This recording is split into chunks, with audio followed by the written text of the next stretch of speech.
Hello everyone. Hi. My name is Tejashwi Raj and welcome to my YouTube video. Welcome to the actually very first YouTube video of mine. ठीक है, तो क्योंकि ये मेरा first YouTube video है तो मैं आपको आज बताना चाहूंगा कि आज के बारे में मेरी इंट्रोडक्शन दूंगा मैं आपको कि मैं क्या हूँ, मैं क्या करता हूँ। आज की YouTube वीडियो में हम किस चीज के बारे में बात करने वाले हैं और ये YouTube channel what is it all about, है ना। तो first of all my name is Tejashwi Raj. I am a teacher by profession, ठीक है, and I am mathematics faculty. और हम लोग जो है इस YouTube चैनल पर साइंस यानी फिजिक्स, स्पेशली फिजिक्स और साइकोलॉजी की कंसेप्ट के बारे में बातें करेंगे, नए नए कंसेप्ट सीखेंगे, फिजिक्स एंड साइकोलॉजी से रिलेटेड आर्टिकल्स पढ़ेंगे एंड एवरीथिंग करेंगे, ठीक है। तो this is all about this YouTube channel की ये यूट्यूब चैनल आपकी साइंटिफिक नॉलेज को बढ़ाने के लिए है। एंड जो आज हम इस यूट्यूब वीडियो में करने वाले हैं, in our very first YouTube video is we are going to read a scientific article. We are going to read a article based on physics. अब देखो उसके पीछे का रीजन क्या है, why we are reading articles with you today. क्योंकि आज के ओवर स्टिमुलेटेड जमाने में जब हमारा अटेंशन स्पैम इतना कम हो चुका है कि हमें लॉन्ग फॉर्म कंटेंट करने का पेशेंस नहीं रहा, हमें ना ही हमें उतनी कंसंट्रेशन पावर रही है कि हम एक साथ बैठकर एक बार में 1 घंटे की कोई वीडियो देख लें या 10-15 मिनट की कोई लंबी आर्टिकल पढ़ लें, वो हमें रहा ही नहीं है। Most of the people don't like that, most of the people get bored, ठीक है। This is a very practical situation as of now. तो अब हो क्या रहा है इस वजह से कि जो लोगों की नॉलेज है, नॉलेज बैंडविड्थ जो है वो लिमिटेड होती जा रही है, कम होती जा रही है। स्पेशली स्टूडेंट्स, जो साइंस के स्टूडेंट्स हैं, जिनको साइंटिफिक इन्वेंशंस, साइंटिफिक डिस्कवरीज जो भी हो रहे हैं उनके साथ जिनको अप टू डेट रहना चाहिए, वो उन आर्टिकल्स को पढ़ने के बजाय, उन साइंटिफिक रिसर्चेस के बारे में जानने के बजाय इंस्टाग्राम पर अपना टाइम वेस्ट कर रहे हैं, यूट्यूब पर फालतू फालतू फालतू की वीडियोस देख रहे हैं, जो जिनसे कि उनकी कोई भी इंटेलेक्चुअल बैंडविड्थ में डेवलपमेंट नहीं होगी। तो मेरा यूट्यूब चैनल बनाने का ओनली पर्पस यही है कि मैं आपकी इंटेलेक्चुअल बैंडविड्थ को बढ़ा सकूं, आपके अंदर साइंस और साइकोलॉजी, जो कि दो बहुत ही कीन और इंटीग्रल पार्ट है हमारे लाइफ के, उनका यू नो उनके मतलब कि रिगार्डिंग आपके अंदर इंटरेस्ट जगा सकूं, है ना। दैट इज माई की intention with this YouTube channel. आप धीरे धीरे समझ जाओगे मेरा एग्जैक्टली जो मोटिव क्या है। जैसे जैसे मेरी यूट्यूब वीडियोस आते रहेंगी, जैसे जैसे जिस जिस टॉपिक पर हम बात करते जाएंगे, you will get to know what is my key intention, ठीक है। तो उसके बारे में ज्यादा एक्सप्लेन नहीं करेंगे आज की वीडियो। जैसे मैंने आपको बता दी, we will read a scientific article today with you. अब होगा क्या कि उस आर्टिकल को पढ़ते पढ़ते मैं आपको उस आर्टिकल को पढ़ूंगा और उसके पीछे की कंसेप्ट, उसके पीछे की मीनिंग्स आपको समझाता जाऊंगा, ठीक है। तो उसकी वजह से क्या होगा कि अब क्योंकि कोई बंदा आपको बैठाकर समझा रहा है उस आर्टिकल के बारे में, तो आपको उसको खुद से पढ़ने के लिए वो जो मेहनत और एनर्जी वेस्ट करनी पड़ती है, आपको वो नहीं करनी पड़ेगी और आपको इंटरेस्टिंग भी लगेगा और आप चीजें आराम से समझोगे भी, ठीक है। So let us begin guys. Okay, I hope my screen is visible.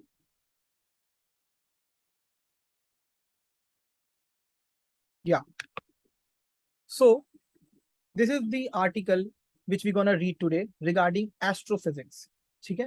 Why do astronomers seek the most distant galaxies?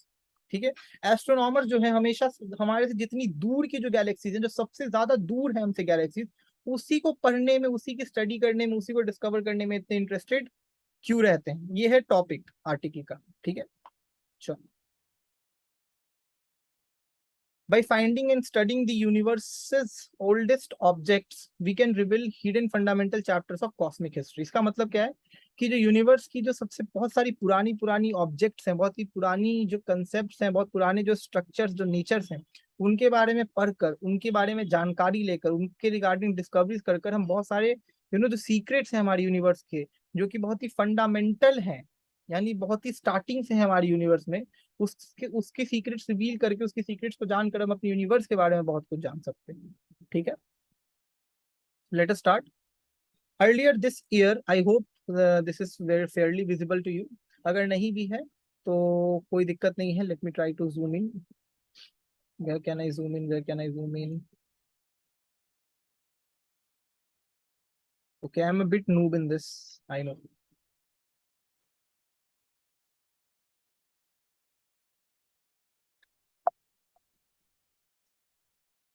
Okay, this can't be zoom. Okay, चलो ठीक है, कोई बात नहीं। Let us try to read the article, ठीक है। Earlier this year an international team of astronomers of which I am part, जिस बंदे ने ये लिखा है उनकी बात हो रही है, ठीक है। फैबियो पकुशी ने ये आर्टिकल लिखा है। सॉरी अगर मैं नाम आपका गलत प्रोनाउंस कर रहा हूँ तो। Earlier this year, an international team of astronomers, of which I am part, presented to the world a galaxy named HD1। ठीक है, इस साल की स्टार्टिंग में जो टीम थी एस्ट्रोनॉमर्स की, इंटरनेशनल टीम, जिसमें बहुत सारे नेशंस के एस्ट्रोनॉमर्स एक साथ थे, जिनके की पार्ट ये राइटर भी थे, ये ऑथर भी थे जिन्होंने आर्टिकल लिखी है, उन्होंने दुनिया को एक नया गैलेक्सी के बारे में इंफॉर्मेशन दिया जिसका नाम था HD1। ठीक है, if confirmed this Galaxy would be the most distant astronomical object yet found. इसका मतलब कि अगर ये गैलेक्सी की एग्जिस्टेंस कंफर्म हो गई तो ये हमारी यूनिवर्स में अभी तक हमने जितनी भी गैलेक्सीज हमें मिली हैं उन सबसे सबसे दूर की गैलेक्सी, यानी अर्थ से इस गैलेक्सी की डिस्टेंस अभी तक हमें जितनी गैलेक्सी मिली है उन सबसे सबसे दूर है ना। This galaxy is the farthest galaxy from the earth. ठीक है, till now what we have found उसके रिलेटिव। ठीक है, HD1 was shining only 320 million years after the universe birth in the Big Bang, breathtakingly close to the origin of the cosmos। समझ रहे हो इस बात को?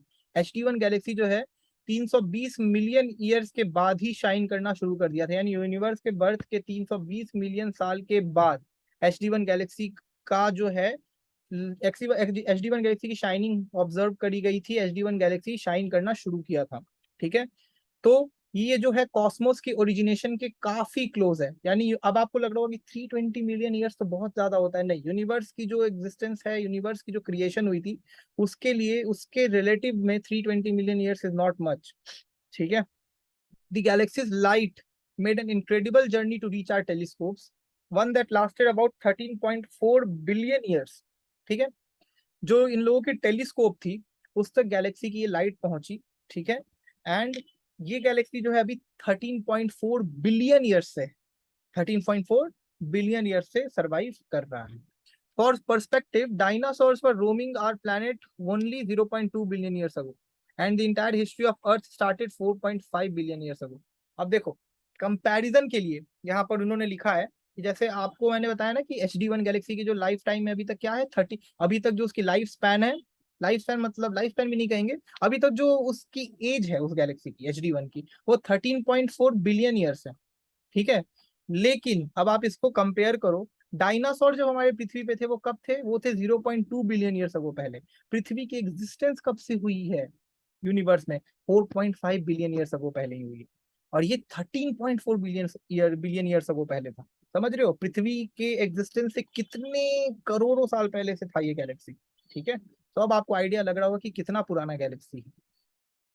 When the photons that could eventually be registered in our telescope left HD1, our planet did not exist yet। जब उस HD1 से light निकली थी, जब फोटोन का पार्टिकल निकला था उस HD1 गैलेक्सी से जो आज जाकर हम तक पहुंचा है, तो at the time when this photon particle left HD1 हमारा प्लेनेट एग्जिस्ट भी नहीं करता था। आप सोचो कितनी इंटरेस्टिंग बात है ये, कि जब इस प्लेनेट से फोटोन के पार्टिकल्स निकले और वहां से जब तक हमारे टेलीस्कोप में पहुंचे उसके बीच इतना लंबा डिस्टेंस है कि जब फोटोन के पार्टिकल्स इस HD1 गैलेक्सी से निकले थे तब प्लैनेट अर्थ एग्जिस्ट भी नहीं करता था। ठीक है, what is the reason behind this new kind of space race to glimpse the oldest most distant objects? Again coming to the point of this article कि whole point क्या है इतने पुराने पुराने गैलेक्सीज के बारे में जानने का, क्या रैट रेस है ये, है ना। There is unquestionably something poetic, epic, even in detecting light emerging from the darkness of primeval cosmos। है ना, देखो किसी भी साइंटिस्ट के लिए, किसी भी एस्ट्रोफिजिसिस्ट के लिए, किसी भी एस्ट्रोनॉमर के लिए, कोई भी ऐसा इवन डार्क से डार्क ऑब्जेक्ट यूनिवर्स का अगर वहां से भी उनको लाइट निकलती हुई दिख जाए या वहां से भी लाइट उनके टेलीस्कोप या किसी भी इंस्ट्रूमेंट को रीच कर जाए तो ये उनके लिए बहुत बड़ी बात होती है, बहुत ही एपिक इंसिडेंट होता है ये उनके लिए, है ना। बिकॉज कहीं से लाइट आ रहा है यानी there is some object from which the light is getting reflected. तो क्योंकि अभी तक हमने अपनी यूनिवर्स को बस जो है 1% या 10% ही एक्सप्लोर किया, एग्जैक्ट डेटा मुझे भी नहीं याद है, मुझे लगता है 10% ही एक्सप्लोर किया अभी तक हमने अपनी यूनिवर्स को, since 90% is yet to be explored. तो इसीलिए अभी भी हम बहुत ही ओपन माइंडेड से कुछ भी यूनिवर्स में एक्टिविटीज होती हैं तो हम उसको देखते हैं, और कुछ भी अगर हमें नया सीखने को या नया कुछ भी लाइट की पार्टिकल से कुछ भी नया कुछ मिलता है, that is a ground breaking thing for astronomers, astrophysicist. ठीक है, but there is much more profound motivation at work here. In simple terms, astronomers are seeking to complete a millennia-long quest to map the cosmos and its evolution. देखो, हमें exactly ये जानना है कि इस universe की, इस कॉस्मोस की शुरुआत हुई कैसे, ठीक है? What is the process of evolution of this cosmos? जैसे हमें पता है इंसान के एवोल्यूशन का प्रोसेस, पहले हम चिंपैंजी थे, चिंपैंजी से और डेवलप होते होते होते इंसान बने, राइट? बट यूनिवर्स पहले क्या था इन द बिगनिंग, और वहां से वो अभी जो है वहां तक का पूरा प्रोसेस क्या था, उसको जानना है, ठीक है? That is the motivation behind studying this oldest Galaxy, ठीक है? हाँ, studying ancient objects like HD1 can help fill in long-standing gaps in our knowledge, allowing us to finally see exactly how the universe transitioned from a formless expanse of churning plasma into familiar arrangement of galaxies, stars, and planets that grace the sky. समझ रहे हो इस बात को? यानी HD1 जैसे पुराने objects की अगर हम स्टडी करते हैं, जो कि तब ओरिजिनेट हुए थे जब यूनिवर्स की ओरिजिनेशन हुई थी, उसी के आसपास, तो हमें जो ये गैप जो हमारे माइंड में, हमारी नॉलेज में बना हुआ है कि अभी जो हम यूनिवर्स को देखते हैं और जो यूनिवर्स स्टार्ट हुई थी, उसके बीच का जो गैप है, जो ब्लैंक है, ब्लैंक स्पेस है, जिसके बारे में हमें कुछ नहीं पता, उसके बारे में हमें आइडिया लगना शुरू हो जाता है। उसके बारे में हमें आइडिया लगना शुरू हो जाता है कि भाई आखिर में यूनिवर्स जो पहले एक चर्निंग प्लाज्मा था, उससे गैलेक्सी, स्टार्स और प्लैनेट्स बने कैसे, जो आज हमारे आसमान में हमें दिखते हैं। Studying far away sources involve understanding what astrophysical source produced their light. ऐसे दूर दूर के ऑब्जेक्ट्स के बारे में अगर हम पढ़ते हैं ना, तो हमें ये समझ आता है कि कौन सा एस्ट्रोफिजिकल सोर्स था जिसने कि ये लाइट प्रोड्यूस किया। जैसे मैंने बताया कि कहीं से भी लाइट आ रहा है, that means there is some object, ठीक है? तो वो सोर्स क्या है? Our team has proposed several explanation for HD1, ठीक है? इनकी टीम ने कुछ explanations दिए हैं HD1 के regarding. We argue that the light must come either from the collective shine of billions of peculiarly massive stars or from supermassive black hole feeding on immense quantities of gas. देखो, इनका argument ये है कि light जो है या तो वो कलेक्टिव शाइन जो है स्टार्स का, बहुत सारे जो स्टार्स हैं उनका जो मैसिव जो स्टार्स का कलेक्शन है, उनकी जो शाइनिंग जो वहां से वो लाइट आ रही है, या तो किसी सुपर मैसिव ब्लैक होल से आ रही है जिसमें कि immense quantity of gas involve है, ठीक है? ये दो इनके स्पेक्यूलेशन है लाइट के आने का. Astronomers often attempt to infer the nature of light sources billions of light years away by studying their spectra, a word used to indicate the light we observe when split into its component color.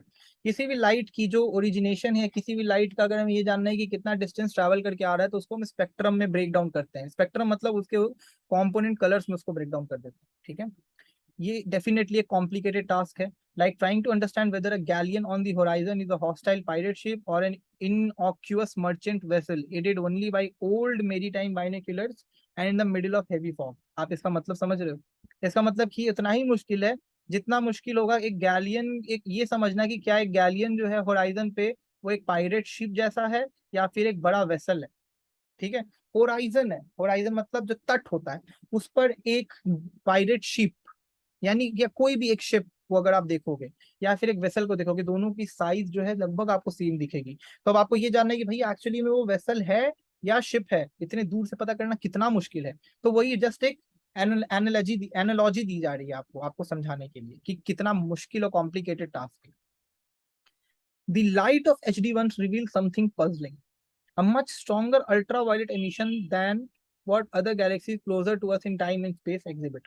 जो light आ रही है HD1 से, उसकी जो ultraviolet emissions है वो ज्यादा strong है उन गैलेक्सी से जिनको अभी तक हमने डिस्कवर किया है. If stars mainly produce this light, they should be somewhat different from our sun, releasing more high energy photons. ठीक है? अगर स्टार्स ही केवल ये लाइट प्रोड्यूस कर रहे हैं, इसका मतलब हमारे सन से काफी ज्यादा डिफरेंट है और हमारे सन से काफी ज्यादा एनर्जेटिक है और उनके फोटॉन्स की जो एनर्जी है काफी ज्यादा है. Given how far back in time our view of HD1 takes us, these shining sources could be among the first population of stars formed in the universe, so-called population 3 stars. क्योंकि हमें पता है कि HD1 कितना पुराना Galaxy है, तो ये जो लाइट आ रही होगी, हम मानते हैं कि ये जो एकदम शुरू के सेट ऑफ स्टार्स होंगे जब यूनिवर्स बना होगा, जिसको हम लोग पॉपुलेशन 3 स्टार्स कहते हैं, वहां से आ रही है. Such stars which have never been observed thus far, अभी तक उस ऐसे स्टार्स को ऑब्जर्व नहीं किया गया, are thought to be heavier, larger and hotter than our sun. ये हमारे सन से ज्यादा हेवी भी माना जा रहा है, हमारे सन से ज्यादा बड़ा भी माना जा रहा है और हमारे सन से ज्यादा गर्म भी माना जा रहा है, ठीक है? Alternatively, the emission from HD1 is compatible with the light we expect from a supermassive black hole as heavy as 100 million suns. Oh my God, can you believe it? जो लाइट आ रही है HD1 से, उसको compare कर रहे हैं ये लोग 100 मिलियन सन्स को एक साथ एक ब्लैक होल में डाल दो। एक ब्लैक होल इतना हेवी, जितना हेवी 100 मिलियन सन्स टुगेदर होंगे, वहां से जो लाइट आ रही है, उतनी हाई एनर्जेटिक फोटॉन्स वो आ रहे हैं HD1 से। Can you imagine? This would be about 25 times more massive than Sagittarius A. ये सैजिटेरियस ए जो स्टार है उससे 25 गुना ज्यादा मैसिव है। ठीक है, moving forward. Whatever its origin, HD1 light is a message in a bottle from a very distant and rather dismal past when stars and galaxies alike were relatively cosmic rarities. ठीक है? When HD1 was shining, the universe was finally exiting what astronomers call the cosmic dark age, a period lasting some 100 million years, essentially bereft of luminous astrophysical object. जब HD1 exist कर रहा था या shine कर रहा था, अब तो पता नहीं कर रहा है या नहीं कर रहा है, क्योंकि लाइट तो उससे निकली, तो उसको हमें तक पहुंचने में 13.4 बिलियन ईयर्स लगे। तो अब उसकी क्या एग्जिस्टेंस है वी डोंट नो, बट जब वो कर रहा था उसको हम लोग, उसको एस्ट्रोनॉट जो है कॉस्मिक डार्क एज बुलाते हैं। कॉस्मिक डार्क एज का मतलब ऐसा पीरियड जब कोई भी चमकदार या शाइनिंग या ल्यूमिनस एस्ट्रोफिजिकल ऑब्जेक्ट स्पेस में मौजूद नहीं हुआ करता था। The first stars and black holes were just starting to form. उस समय जो ब्लैक होल्स थे और जो पहला स्टार था वो बस फॉर्म करना स्टार्ट कर रहा था और यूनिवर्स में विजिबल लाइट दिखने को मिल रही थी। ओके, सो